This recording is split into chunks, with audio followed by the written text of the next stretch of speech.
தமிழால் வணக்கத்தை உரித்தாக்கினேன். எழு, அநீதி, அதிகாரம், அராஜகம் நிகழ்வதை கண்டு பொங்கி எழு. உன்னுள்ள ஆக்கப்பூர்வமான எண்ணங்களுக்கு வித்திடு. மக்களின் வரிப்பணம் உண்ணப்படுகிறதா, கையாடலாகிறதா? எழு, ஆக்ரோஷமாக குரல் கொடு. அப்போது தவறுகள் குறையும். விளைநிலங்கள் சூறையாடப்படுகிறதா, குளங்கள் அடுக்குமாடி குடியிருப்பாகிறதா?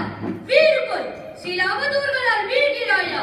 விழித்தெழு, வீர கடல் கொண்டு குரல் கொடு. நெகிழி பயன்பாடு கூடாது என்கிறது அரசாங்கம். நெகிழி அரிசியையும் நெகிழி காய்களையும் படம் பிடித்து காட்டும் அவலம் இங்கு மட்டுமே நிகழும். எதையும் பேசுவதோடு நிறுத்தும் அரசு எதிர்த்து போர்க்கொடை வீரருக்கு நல்லவற்றை கண்டு விழி. எதுவும் விலை போகாத உழை. சாலை செப்பனிகள் இத்தனை கோடி அத்தனை கோடி செலவாயிற்றும் அதிகாரியை காரில் வைத்தமர்த்தி வேகமாக வண்டியை செலுத்தி அவர்களுக்கு நம் கஷ்டத்தை உணர்த்த மக்களை திரட்ட எழு. எழுமின் விழிமின் உழைமின் என்ற விவேகானந்தரே இளைஞர்கள் ஒன்று திரண்டால் நாடு வளம் பெறும் என்றார்.